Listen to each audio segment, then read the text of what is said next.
Okay. Who went to the farm show last week? Anybody? I went to the farm show for the first time in my entire life last week. I've lived in Tulare my whole life almost, except for a few years, and never been to the farm show. So took a few hours and escaped and went out there, and it was pretty cool. So I had to have the ribeye sandwich. I jumped off the diet for the ribeye sandwich because I was like, when in Rome, right? You gotta do it. Anybody come here last week instead of being off for the farm show? No? Okay, good. Good job, guys. Right on. So we had a week off, and I was thinking that many of you may have completely forgotten about the last 4 weeks in the week off. I know how my mind works sometimes when you get busy and thinking about all sorts of other stuff. So I figured that tonight we would start with just a really quick recap. Like Regan said, we are in the 5th chapter of Esther, and that means that we've gone through 4 chapters before this. And just wanted to give you a little bit of a recap to allow you to have some context for where we get in. So the story of Esther, the book of Esther, opens with King Xerxes, who's the 4th king of Persia, throwing a couple of parties. Now the first is thrown for his nobles and his officials, and the party lasts for 6 months. The second party includes everyone in the capital of Susa, and this is a much tamer party. It only lasts for a week instead of 6 months. And if you're here in week 1, basically the purpose of these parties were to celebrate himself and to show everyone how great he was. And mission accomplished, I guess. And as the grand finale of this week-long party for everybody, Xerxes sends for his wife, Queen Vashti, to come strut her stuff in the buff to Xerxes and his drunken buddies. Now she refuses, which infuriates the king, and leads to Vashti being removed from her position as queen to be replaced by someone more worthy. The king and his team search all throughout the kingdom, and the biblical version of The Bachelor begins. Esther, who's an orphan Jew, Jewish girl living in Susa, eventually wins this contest and becomes queen. Esther's cousin Mordecai advises her to keep her nationality a secret. The king promotes an evil man, say dun dun dun. There we go. Evil man named Haman, and makes him the most powerful official in the empire. The king makes a decree for all to bow and show respect when he passes by. Mordecai refuses to bow down, which infuriates Haman. When Haman learns that Mordecai is a Jew, he launches a plan and convinces the king to decree an extermination of all the Jews within the Persian kingdom. When the decree is made public, Mordecai pleads with Esther to use her position as queen to stop Haman's evil plan. And where we last left the story, Esther had agreed to plead her case to the king. She was terrified, though, if you'd remember, because to approach the king uninvited was punishable by death.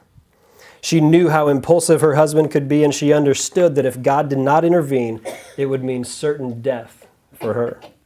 She asked for all the Jews of Susa to fast for 3 days as she prepared to approach the king. And that's where we pick up. In chapter 5, it's just starting to get good, right? Spoiler alert, right? Okay, Esther chapter 5. The first handout that I gave you was actually all the text. We're going to read it together. In case you didn't do your homework, I'm going to do it for you right now. We're going to read through chapter 5, and then we're going to dive into this thing. So, here we go.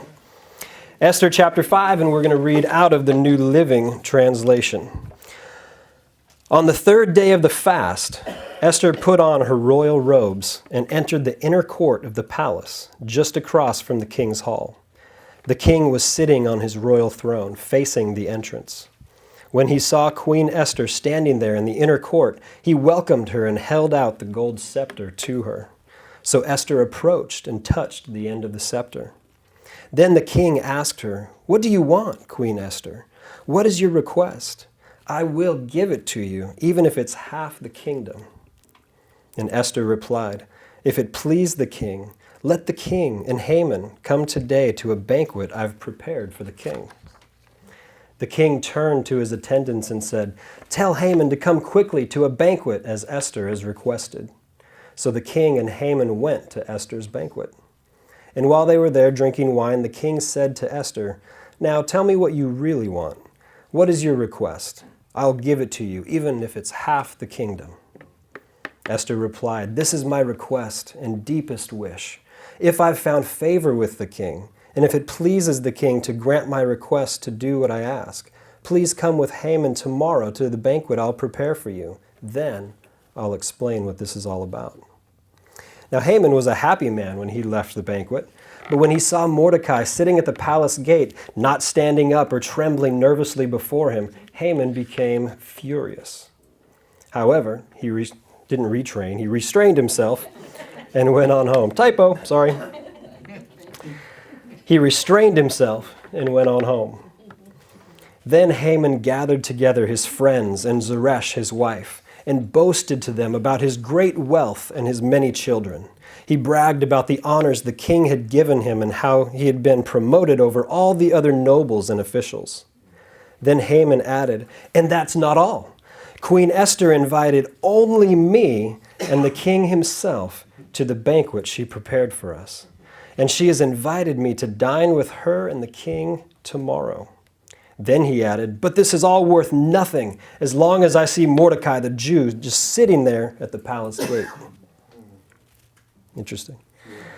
So Haman's wife, Zeresh, and all his friends suggested, "Set up a sharpened pole that stands 75 feet tall, and in the morning ask the king to impale Mordecai on it. When this is done, you can go on your merry way to the banquet with the king." This pleased Haman, because he was evil. This pleased Haman, and he ordered the pole set up. I want so badly to jump into chapter 6 and keep going in the story. What? Oh, come on. But I won't. I won't even spoil it for you. No, it's one of those things. As I was reading through this chapter over and over and over again, asking the Lord, what is it that you want to say on this week? The Lord spoke to me and he said, I want you to talk a little bit. He just highlighted to me the favor in Esther's life and asked me to talk about that a little bit. To remember how I did this. So number one, in your notes, if you're filling in your blanks, Esther's life was marked by favor. Now, real quick, let's talk about what favor is. Looked it up in the dictionary because that's what you do, right, when you want to know what something means. And I found that Webster defines favor as friendly regard shown toward another, especially by a superior, or partiality. Favor means partiality. Oxford Dictionary defines favor as approval, support, or kindness beyond what is due or usual. And then Vine's Expository Dictionary of New Testament Words defines it as grace in a person. Now, we know that one definition of grace is unmerited favor, right? Meaning that it's not favor that was earned, it's not favor that is due to somebody, it's just favor that's given, right? So as we go through this tonight, I'm going to use grace and favor kind of interchangeably. I wanted to lay the groundwork for that it's basically the same concept, okay? All right, so from the moment that we get introduced to Esther in Esther chapter 2, the moment that we see her, we see that her life is marked by favor, don't we? First, when she's chosen as a contestant in the Bachelor Persia edition. When she's chosen as a contestant, I think that's one of your blanks, actually. In Esther chapter 2, 8 and 9, it reads like this. It says, "As a result of the king's decree, Esther, along with many other women, was brought to the king's harem at the fortress of Susa and placed in Hegiai's care. Now Hegai was very impressed with Esther and treated her kindly. He quickly ordered a special menu for her and provided her with beauty treatments. He also assigned her 7 maids, specially chosen from the king's palace, and he moved her and her maids into the best place in the harem." Now we see that Esther, even when she first came into this contest, she was treated with favor by the guy who was in charge of all this thing, right? There was something about Esther, something that kind of marked her as different than everybody else, where she found favor with him. And not only did he give her the beauty treatments and all the stuff that he gave everybody else, he went and personally selected and picked 7 people, maids, to come in and be with her, and gave her the most choice room and the choice place in the palace. And so there was a favor that was on her life that was evident even to this guy, Hegai, as she was getting ready for meeting with the king. Esther was marked with favor. Secondly, when she first meets the king, we can see favor on her life. A few verses later, it says, Esther was taken to King Xerxes at the royal palace in early winter of the 7th year of his reign. And the king loved Esther more than any of the other young women. He was so delighted with her that he set the royal crown on her head and declared her queen instead of Vashti. To celebrate the occasion, he gave a great banquet in Esther's honor for all of his nobles and officials, declaring a public holiday for the provinces and giving generous gifts to everyone. Now, we've seen that this guy knows how to celebrate, right? He knows how to party, but it's usually celebrating himself and partying about himself. So he was so taken back with Esther, something about her. And was it her beauty? I don't know. There was plenty of beautiful women in this contest. But there was something about her that when Esther met the king, he decided that, man, this is the one for me. She's got it going on. She's got this it factor that I've been looking for. There's something special. And caused him not only to say, yeah, she's the one that I want for queen, but to celebrate her in a way that he'd only celebrated himself up until that point. And so there was something going on. You could see that there was favor that marked Esther's life in that situation. And what we see in chapter 5 here is that this favor extends to when she approaches the king about Haman. Now, remember, Esther was freaking out about the idea of approaching the king uninvited. Now, I don't know if to anybody else, it seems crazy to me that her first response would be fear to go talk to her husband about something, right? But we have to understand that relationships in that situation were not the same as the relationships that you and I know. There were laws set up in the way, there's protocols and things, the way that things had to be done. And Esther wasn't exempt from those things just because she was the queen. Although she was queen, she was still subject to the law.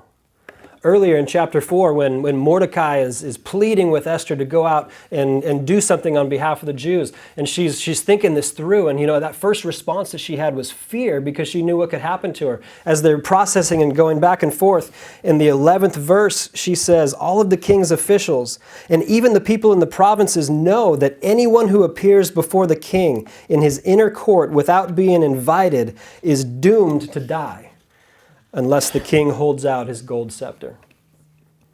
Now, this is kind of the opposite of like an open door policy, right? From a leader. I mean, he's saying nobody is allowed to come in here uninvited. I can't be bothered or trifled with these minor things. And so there's a law in place that anybody who comes in, picture this, there's a law. If you come in uninvited, you're gone. You die. That's just the way it is. Unless he decides, and I think this is kind of another way Xerxes was sort of full of himself, unless I extend the royal scepter to you and allow you to grace my presence, then I won't kill you, right? So not quite an open door policy, but it caused Esther to really fear because she knew that this was a real possibility, that she knew her husband was impulsive. She knew that the last queen just got outed for not listening to a command or obeying what he wanted to do. So she probably had some nerves going into that thing. Right? Another reason Esther was nervous is because Xerxes hadn't been coming home at night. Esther 4:11, second part of it says, and the king has not called for me to come to him for 30 days. The second part of her reasoning to Mordecai why this wasn't a good idea is she's saying he hasn't come home for 30 nights. He's off doing other things, and realize that kings in that day would have other wives and they'd have concubines and they would go and spend time with them, and it wasn't like they went home and came to bed with their wife every night. That's not how it worked. And so Esther, that she's got some sort of, there might have been some insecurity there, thinking, I found this favor with him When he selected me, I found this favor when I won The Bachelor. I found this favor, but he hasn't been coming home for 30 days. He hasn't been coming home. Right. So you got to think about kind of where she's at mentally at that point. And she's like, did I do something wrong?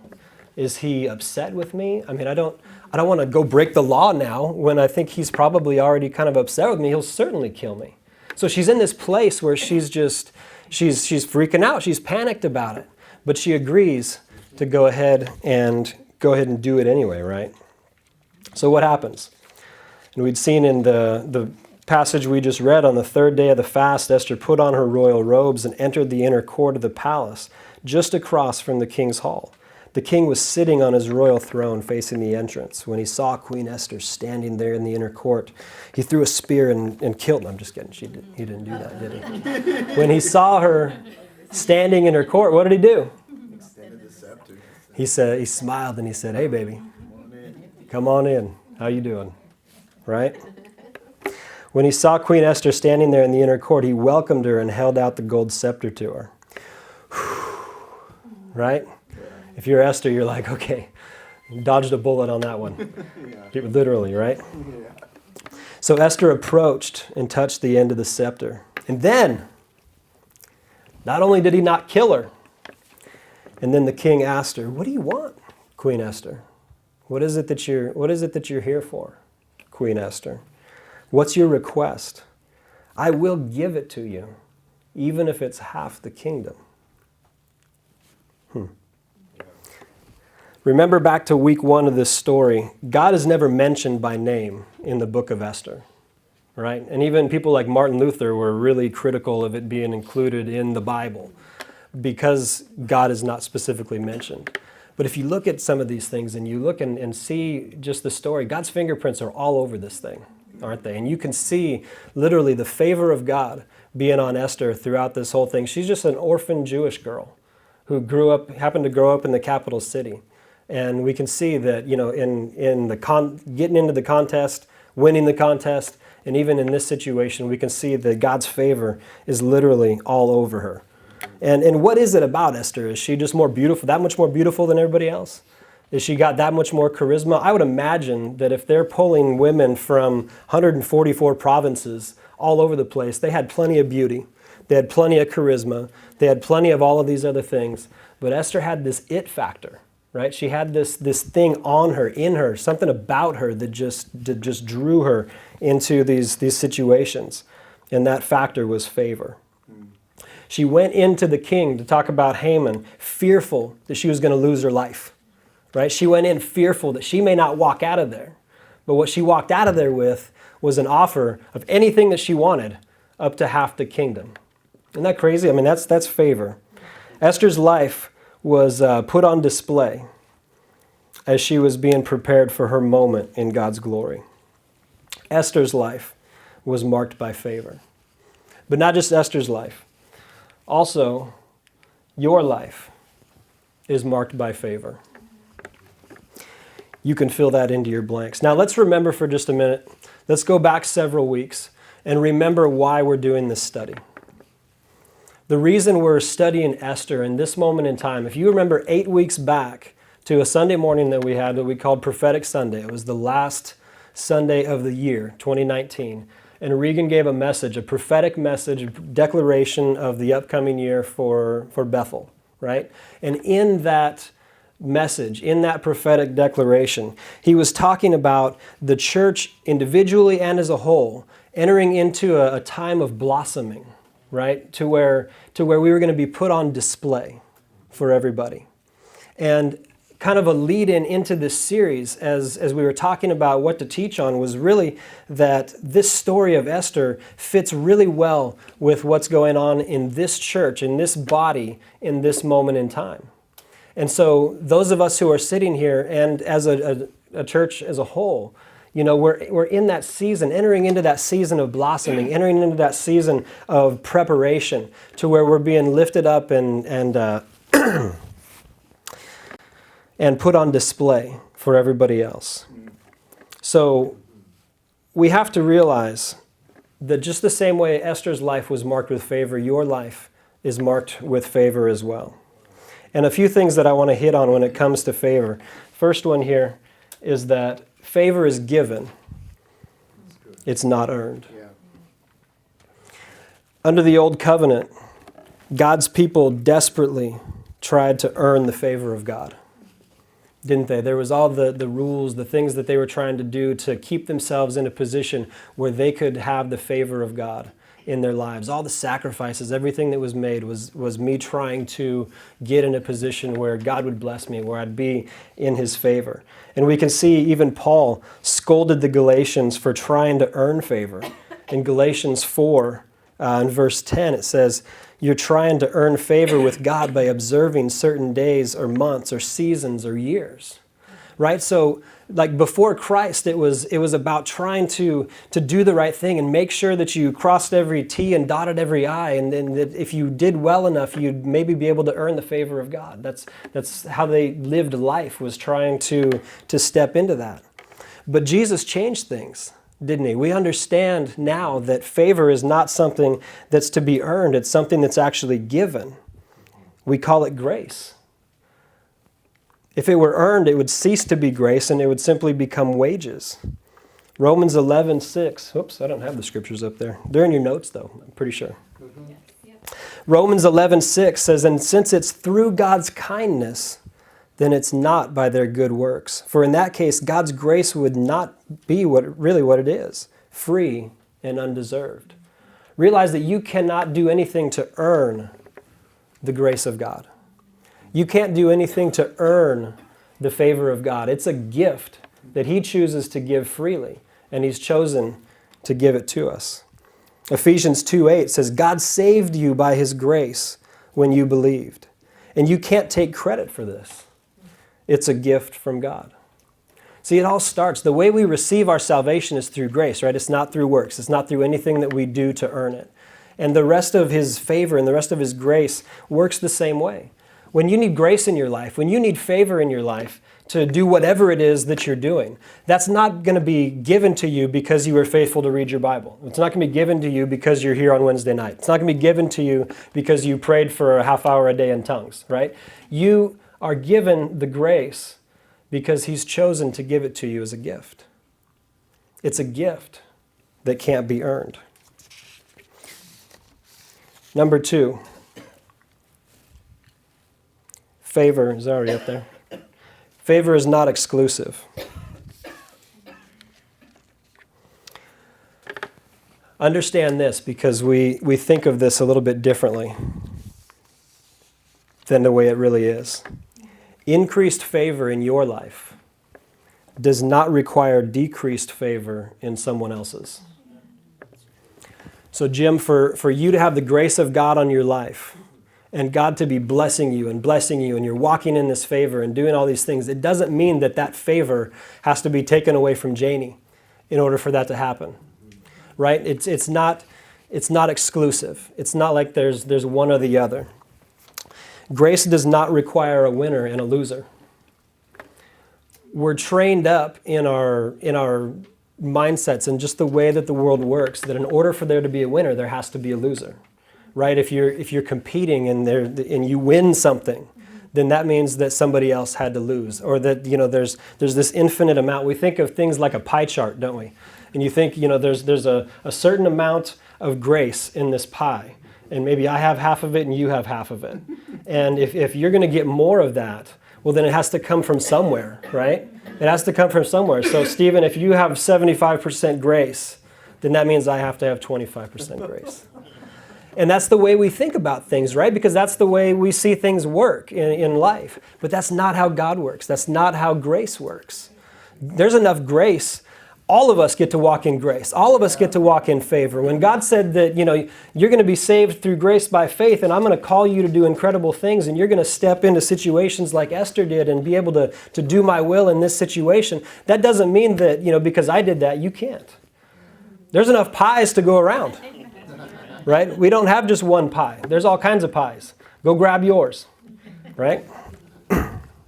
Favor is not exclusive. I was thinking of the parable of the talents. And, this is found in Matthew 25 and Luke 19 both. And you guys remember the story. There were different servants who were given a certain amount of talents, which was a certain amount of money. And the master went away, and he says, I want you to do what you can with this. And so the first guy was given 5 talents, and the second guy was given 2, and the last guy was given 1. And so the first guy who'd been given 5 goes out and he does his thing, and he doubles the amount of money that the master had given him. Master comes back and he's like, hey, amazing. You took what I gave you, you worked with it, you doubled it. Great job. I'm going to give you plenty more. There's plenty more where that came from. Goes to the second servant and he says, I gave you 2 talents. What'd you do with it? And the guy says, well, I took 2 and I got you 2 more. Sweet. You took what I gave you, you worked with it, you got 2 more, I'm going to give you plenty more where that came from, right? And then the third guy who just got the 1 talent, he was scared, he was fearful, all these things. He just went and buried it. So when the master comes back, he says, what'd you do with it? He says, well, I buried it, I was scared. And he says, what? Why would you do that? And he says, take the one that I gave to you and give it to the other guy because he took it and used it and did something with it, right? So I'm thinking about this story and I'm thinking about grace and I'm like, the master didn't have to, well, let me say it this way. The servant that had 5 talents didn't have to go to the guy that had 2 and say, hey, give me your 2. Give me your 2 because I need to make something of the 5 that the master gave me. The guy with 2 didn't go to the guy with 1 and say, hey, give me what you've got. No, they went out and they just used what they had, doubled it, and there was plenty to go around. There was no subtraction or division of any of this kind of stuff until you got to the one who just didn't do anything with what he'd been given. Yeah. And the Lord spoke to me about this, and he says, you know what? Grace is a gift, but you don't have to receive the gift. He's got that out there for everybody, and he's saying, I want to bless you with favor on your life. I want you to walk in favor all the days of your life, but that doesn't mean that you have to receive it and walk in it. You could, if you want to, be like that guy that got the 1 talent. And you could say, you know what, I'm going to take this. This is pretty cool. I'm going to bury it over here so that I have it later if I need it, and not do anything with it. And then you're going to be frustrated wondering why in the world things aren't doubling and tripling and multiplying and stuff in your life. You have the deciding factor as to whether or not you walk in grace and you walk in favor, because it's there. It's a gift, and it's not exclusive. Just because you see your brother, I see Stephen doing great and amazing things over here, that doesn't mean I can't. I should celebrate what he's doing and say, you know what, there's some in that pool for me too. Let me jump in and see what's going on. Right? That's how we should look at things, and not take a look at somebody else whose life is being blessed and be like, oh man, that guy's more prophetic than me, or that guy makes more money than me, or that guy's got more favor at his job than me. And, look at him with spite almost. We should look at it and say, you know what, there is plenty to go around. If that's working for him, I've got the same Christ in me, hope of glory, that he does, right? And I can jump into that same pool and see the same results. Favor is not exclusive. That's good stuff. Number 3, favor is a natural state for the believer. We already kind of talked about this a little bit here, but realize this, that we have an advantage over Esther. We have an advantage over, I'm thinking through all the different stories in the Bible where you see favor on somebody's life, and I'm like, oh man, Joseph, I'm reading about Joseph. That guy had favor on his life. Everywhere he went, Joseph had favor, in that situation and all that.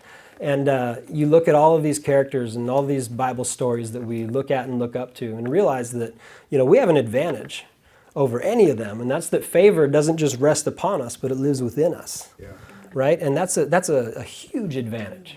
Favor for the believer, for the Christian, is just a natural state because his spirit now rests within us.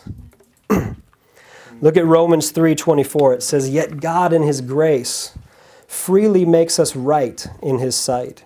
He did this through Christ Jesus when he freed us from the penalty of sin. Romans 6:14 says, sin is no longer your master, for you no longer live under the requirements of the law. Instead, you live under the freedom of God's grace. Yeah. James 4:6 says, and he gives grace generously. I'm going to say that again. And he gives grace generously. Not some grace to you, but not grace to you because I don't like you as much. That's not how God works. He gives grace generously. And remember, you can choose not to receive it, but he's giving grace generously. As the scriptures say, God opposes the proud but gives grace to the humble. You can be denied grace through your own choosing, right? You can choose to not receive it. You can choose to not be humble. And realize humble doesn't mean, I walk around moping around because I'm all humble. Humble simply means to just be doing what God wants you to do. It's humility. It's not what I want to do. It's what he wants to do. And if I would live my life that way, if I say, you know what, God, not my will, but your will be done, it's saying that he gives grace generously, always, to everybody. You are called in this moment in time to be blossoming and put on display, aren't you? The prophetic word has gone out. You are to be put on display, blossoming in who you are in him. Part of that is going to require you to live a life in favor. Now, how many of you have said the phrase, it's just my luck? Anybody besides me guilty of that one? Oh, yeah. Something bad happens, right? And you're just like, it's just my luck. Figures it would go on that way. The Lord spoke to me about that maybe like 6 months ago. I caught myself doing it, or he caught me doing it, I guess, and said, what are you talking about? That's just your luck. And I was like, I don't know. And he said, you need to change the way you think about that. That's not just your luck. It's not just your luck that something bad's going to happen. That changed, right? You became a believer. You walk in favor. You walk in grace. Now the expectation that we should have in our lives is that favor will follow us everywhere we go. It's not just your luck that something bad is going to happen. It's just your luck that something miraculous is going to happen. And that's the change that we need to make internally. That's the change we need to make because grace and favor is a natural state for the believer. Good things should be happening. Good things should be following us. And we can actually, when we get into fear and anxiety and we have all these expectations of bad happening, we step out. It's a choice that we make to step out of the grace and favor of the Lord. You should be borderline arrogant when it comes to your expectation of how your life is going to go. Borderline. Don't be arrogant. Borderline. Like the expectation of your life is that things are going to go right. The expectation of your life is that, I'm going to walk in blessing. God's going to do amazing things in and through me. That's the expectation that I have every moment of my life, right? As a believer. Because we live from a position of grace. We live from a position of favor. It's a natural state for the believer. Amen? Yeah. Right on. Number 2. No. Did I number those or did I letter them? Number. I tried to get, is it 3? Oh, it's 3. Sorry. I didn't number them on my own sheet. That's what happened. They're just headings on there. That's it. Favor gives us access to divine creativity. Now, I just told you that you should be living in a state of grace, a state of favor, God-sized grace, God-sized favor in your life, right? That's where we should be living. And we have to realize that when we do, that's going to put us into God-sized dreams, God-sized opportunities, sometimes God-sized problems, right? Let's look at Esther. Queen Esther found herself in a predicament where somebody's literally trying to exterminate all of her people. That's a bad day, right? When Mordecai comes up and he says, hey, let me tell you what's going on, that's a bad day. She's got a big issue in front of her, and she doesn't have, just the ability within her position. Obviously, we saw through the fear that she had just to approach her husband. She didn't just have, well, I'm queen, that ain't going to happen, right? She didn't have that kind of authority in her life. So she knew, she was humble enough to know that if the Jewish people were going to be rescued, that it was going to have to come from God and not from her. So she called the people. What does she do? She's talking to Mordecai. She's basically telling him why she can't do it, and he's telling her why she must do it. All of this back and forth is going on, and finally she says, okay, all right, I'll do this. I'll risk everything, and I will do this. But she makes a request. And she says, I want you to go out and find all the Jews in the city, and I want you guys to fast for 3 days. And I'm going to go in, and I'm going to find all of my servants and my maids and stuff, and we're going to do the same. We're going to fast for 3 days, and we're going to see what's going on, what God wants us to do here. Now, we know that fasting it's not a hunger strike against God. You're not trying to twist his arm into doing something that he doesn't want to do, right? That's not what fasting is all about. It's about telling God that I value our connection enough to where I'm going to put something on the side, like the thing that gives me life, food. I'm going to put that to the side for a while so that I can focus and make sure that the connection between me and you is exactly where it needs to be, so that I can move into this next season knowing exactly what it is that you want me to do. Right? Esther knew that she wasn't going to come up with a brilliant plan on her own.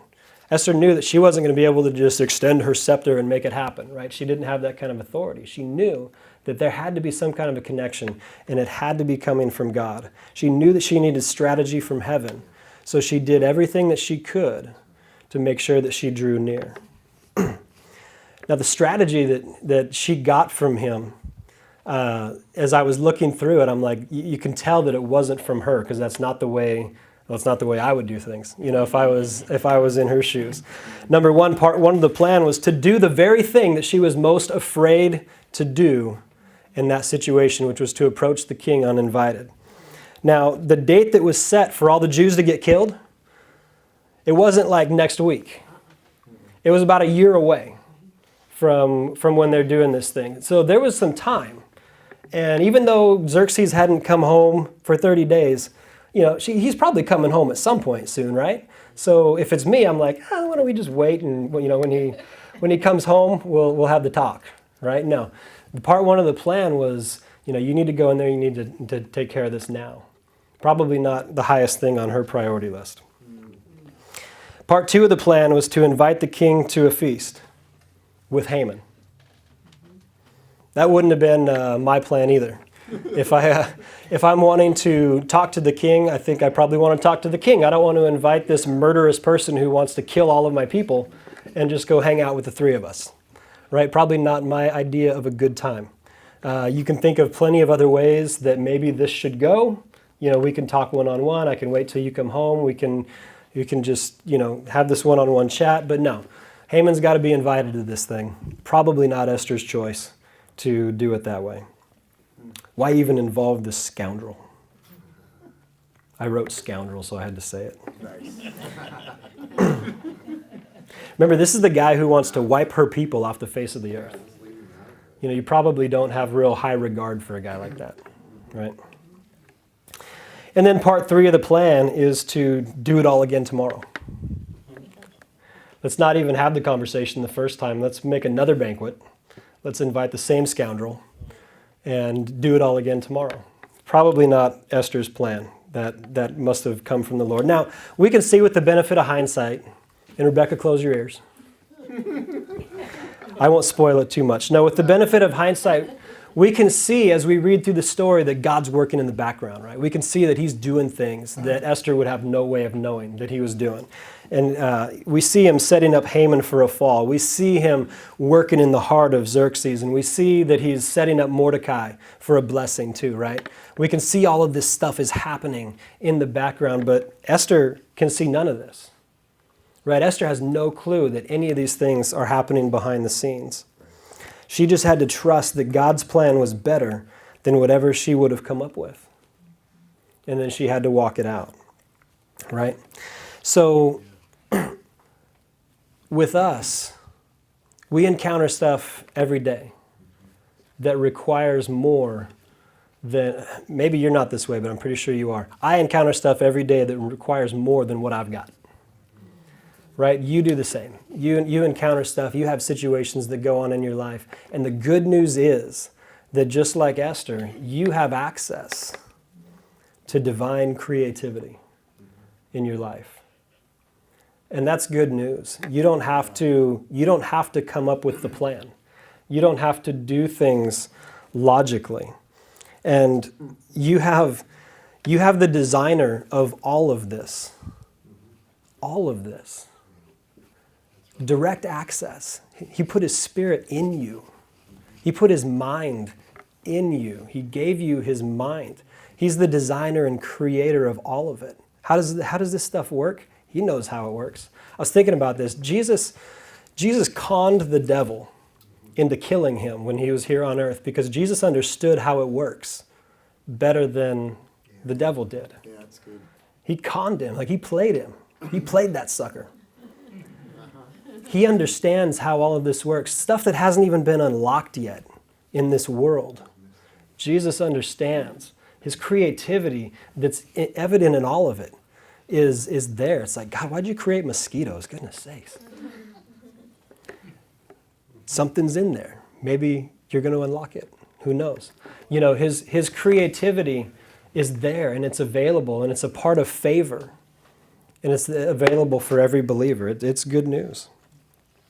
Now, the word's been given that we're blossoming and being put on display. And that's not because we're so great or so wise or so good looking or anything like that. It's because God is looking to put himself on display, right? God is looking to put his glory on display in the world through us. And we have to understand the way he does that. I mean, look through all the stories in Scripture. I was thinking about, the walls of Jericho and all that. And you want to talk about divine plans, right? It's like, who thought that was a good idea? You've got a commander coming in, of an army and saying, hey, I got a plan for how to take these guys out, right? And it involves walking around the city. What? Get this guy out of here, right? This is not a good plan, right? But the way God does things, he does incredible things through his own creativity in a way that brings him glory. And that's what he's looking to do. As he puts us on display, as he puts you in a place where you're blossoming, as he puts you on display in front of people, what he's doing is he's using you to bring glory to himself. And that's a good thing. Yeah. Amen. All right, last one, number 4. Whoops. How about number 3.1? Favor always comes with a purpose. Yeah. Mm-hmm. God's favor, God's grace resides in you. It lives in you, but it's not for you. Did you catch that? Yeah. God's grace resides in you, but it's not there for you. And I think one of the biggest unfortunate things that happens in the life of a believer is that we limit our focus and we limit our vision to the things that are going on in our own lives, and we limit our vision to our own circumstances. We say, "Oh, I don't have the money to pay the rent this month. I don't have, my back is hurting me and my leg is falling off," whatever it is. We limit our vision of God and our expectation of God. We limit our expectation of grace to the things that are going on in our lives. And I think a lot of times we fail to recognize what God is doing in the world around us, or what he's wanting to do in the world around us, and we can miss out. This is one of the great travesties of the world, is that so many Christians would die only believing the Lord for their own needs and never believing the Lord for more. Esther was in a situation where, the favor of God had marked her, and she'd won the Bachelor, and she'd gone in to be queen, and she even had, a holiday after her, and, she'd made it, right? She had everything she could need at that point from a material standpoint, from her needs being taken care of, all of that kind of stuff. And then something came up that was bigger than all that just kind of blew all that out of the water, and she was needed to step up for such a time as this, right? She had to step into that moment and do something that was bigger than herself. It wasn't about her needs being met, her children's needs being met, any of those types of things. It was bigger than that. And God is saying that to us tonight in this church, in this body. I believe that part of the fruit of that prophetic word, the blossoming, the being put on display, is to say that you are meant for so much more than just spending your time asking me to meet your needs. There are things that I'm placing on the inside of you. And as I was just asking the Lord for this message, and as he's downloading it and kind of cultivating this on the inside of me, there was just something that came out saying that there are people who are going to change entire situations that are sitting here in this room, sitting here in this church. And I truly believe that as we get out into community, as we get out into into our jobs, into our families, into our schools, into the different areas where we have connections with people. That God is moving us into a place where He's going to begin to download His divine creativity in the people in this room to be able to solve problems that you never would have been able to come up with on your own. Yeah. You know, there are situations, social problems that are out there in the community, social problems that are out there in the world, in the nation, all of these things that God is going to use the church, not the government, to solve. Amen. And how's He going to do that? He's going to place His creativity. He's going to place His vision into certain individuals, into certain people to be able to step into that, even when they had no idea how to jump into that arena or that area or whatever it is that they're going to step in to solve or help solve. Because God's placing it. God will bring glory to Himself through His people. And the vision that I got during our worship here today was, it was a picture that was kind of similar to yours, you know, talking about dry places. And it was a picture of all of us. We were like candles being held by people who represented people of authority, whether it be like, you know, city councilmen or whether it be governors or your bosses at work or, you know, whoever it is that would be an authority in your life.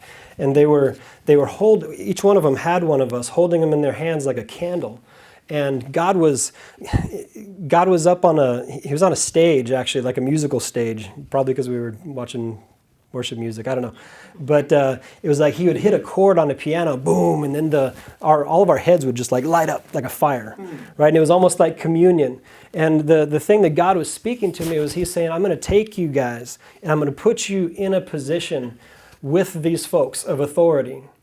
And I'm going to place things in you. I'm going to place a divine plan. I'm going to give you divine creativity. And then I'm going to position you in such a place with those people who can help carry it out, to where major things are going to shift, major things are going to change because of the plans that He's placed inside of you and because of His ability to move in and through you in all of these different areas. And the story of Nehemiah came to me. If you remember, Nehemiah was living at the time when people had just gone back into Jerusalem after the exile of Babylon, but it was destroyed, right? And the wall was just destroyed and taken out. And Nehemiah was serving as a cupbearer for the king at the time. And he was just hearing the reports of just how jacked up the wall was. And he says, man, I'm just really feeling it on the inside that something needs to be done in that community of Jerusalem. Something needs to be done and that wall needs to be rebuilt. And God just began to birth something in him. And what was amazing to me about the story and what really stuck out was that Nehemiah went to the king and he says, not only do I want to go and do this, I need you to release me to be able to go and do it. I want you to pay for it. And I want you to provide me with all the materials. I want you to provide me with everything that we need. I want you to provide me with some security, all of the different things that he needed to go and do it. He was able to ask the king, and because of the favor that was on his life, because of the grace that was on his life, it happened. And I really believe that as Tulare Bethel, we're stepping into a place in our community where we're going to be able to stand in and help solve problems that need to be solved. Problems that people are looking at things like government to solve. But that's not where the source needs to come from. The Republicans are not going to save us. The Democrats are not going to save us. The governor, the president, whoever it is, are not going to save us and make real change happen in our city. That change is going to have to come from God, and that change is going to happen from Him through you. That's good. And it's going to happen through you as He gives you His divine creativity and allows you to step into His vision for what He's going to do. I think of things, we're reading articles about homelessness in Tulare County. And we're making national news in Tulare County right now because the homeless population per capita is the highest here than it is anywhere in the world, in the country. And I look at that and I'm like, man. And you hear all this stuff about California, right? And people are moving out of the state in droves and people are running away because of how bad things are. And you look at things like this homelessness and I'm like, man, as believers, are we supposed to run to somewhere else? Do we need to run to Utah or Texas or Idaho when something crazy is going on like that? Or do we need to run to the problem? Yeah. And I believe that as believers, we have the solution. We have the author of all of it, the creator of all of it, the designer of all of it living on the inside of us. And if we choose to just tap in and say, God, what would you have me do? And I don't know if it's homelessness or whether it's, whatever it is that's in your life, there's something that God is saying, I want to use you beyond your own issues, beyond your own problems. Yes, I'll heal you. Yes, I'll take care of your finances. We're going to handle all that, but I want to use you in something that's going to make a difference. Like Esther stood up and said, God, what do you want me to do? I have to be connected to you so I know what it is that you want me to do. And once she found out, she stepped into it. The rest of her needs were taken care of. All of that other stuff was taken care of. But what is God calling and asking of you to do? We should be running toward these things. I really believe, like on the homelessness thing, I believe that there's a spotlight being shown on Tulare County. Yeah. Yes. And they're saying, look at how bad things are. Look at how crazy things are. And God's saying, I'm setting this up. Yeah, that's right. I'm working in the background. Everybody's looking in and saying, oh my goodness, in that central part of California, things are so bad. And then when things completely turn around, because only God, that same spotlight is going to come in. He's going to be given glory and people are going to come to him. Yeah. And so what I would challenge you guys with tonight, every one of us should be living in favor. Every moment of our life. Just get that in there and say, you know what? It's not just my luck that bad things happen. It's just my luck that great things happen. It's just my luck that I step in. And it's not like everything was great. I mean, Esther was, her parents died. She had, stuff going on too. But favor, guys, favor is where we should live from. Grace is where we should live. And it's not just for you.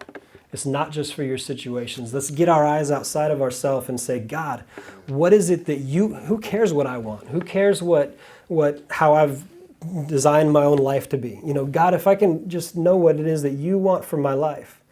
And I really believe that for a lot of us, it's going to be in areas that you never would have pictured yourself stepping into. And God does those kind of things. That way you can't take credit for it. He's not going to put you into some area where it's your strength, because then you could get it twisted and believe that it's you. He's going to put you in an area where it's not your strength, where it could only be him. And you have to press in. You have to do the fast like Esther did. You have to say, you know what, God, I value the connection. The only way this is going to happen is if we are connected and I know exactly what it is that you want us to do. And as we step into that, I think we're going to see change. So go out and blossom, go be lifted up, press into God. Ask him what it is that he wants you to do in what area, and then go out and solve big problems, right? Yeah. All right, Lord, thank you for tonight.